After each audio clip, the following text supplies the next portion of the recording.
님들, 지금 뉴스만 틀면 나오는 스페이스X, 다들 뭔지 알고 있었어? 인류 역사상 가장 큰 로켓이 불을 뿜으면서 하늘로 솟구치고 전 세계에 공짜 인터넷을 깔아준다는 스타링크 프로젝트. 솔직히 가슴이 웅장해지지. 일론 머스크가 진짜 화성에 인류를 보내는 거 아니냐고 다들 열광하고 있잖아. 그런데 말이야, 이 화려한 쇼 뒤에 숨겨진 돈 문제를 제대로 아는 사람은 거의 없어.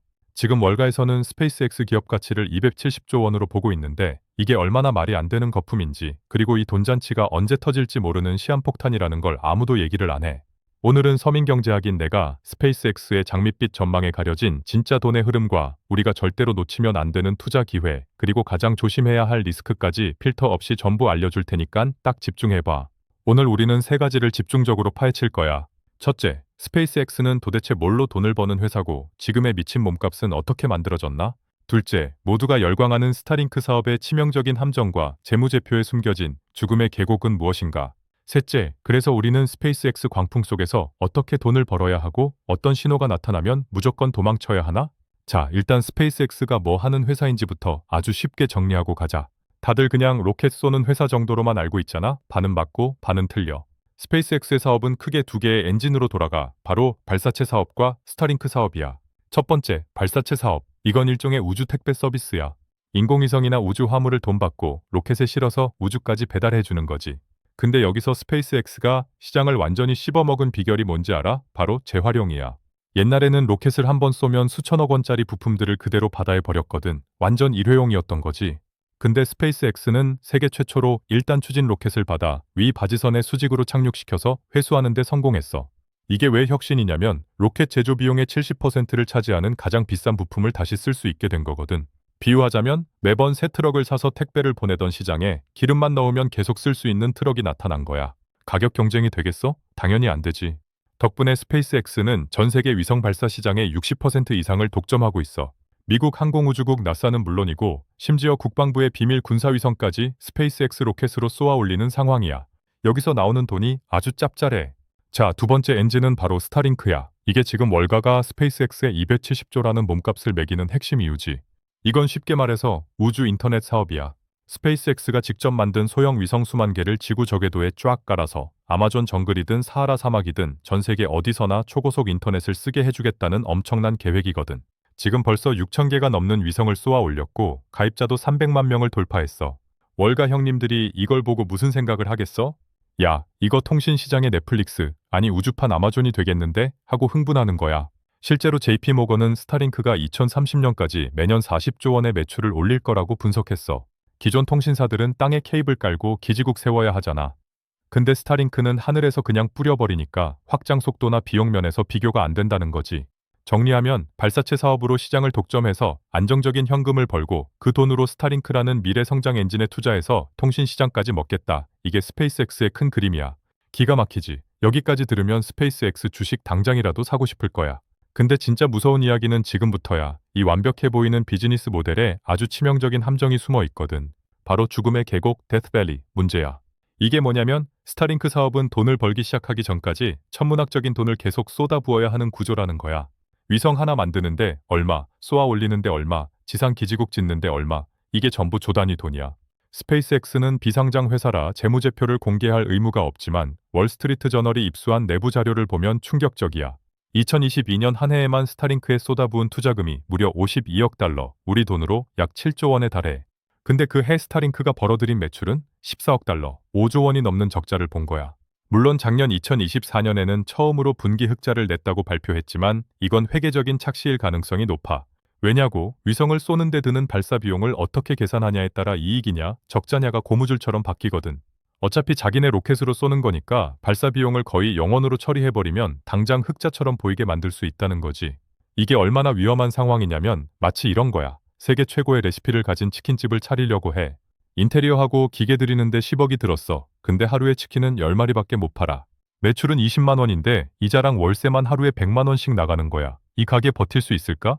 스페이스X가 딱 이 꼴이야. 발사체 사업으로 아무리 돈을 벌어와도 스타링크라는 밑 빠진 독에 붙느라 현금이 말라가고 있는 거지.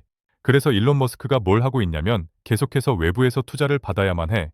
작년에만 2차례에 걸쳐서 2조 원이 넘는 돈을 투자받았어. 이건 회사가 돈을 잘 벌어서가 아니라 돈이 없어서 수혈을 받고 있다는 강력한 신호야. 두 번째 리스크는 더 무서워. 바로 정부 의존성이야.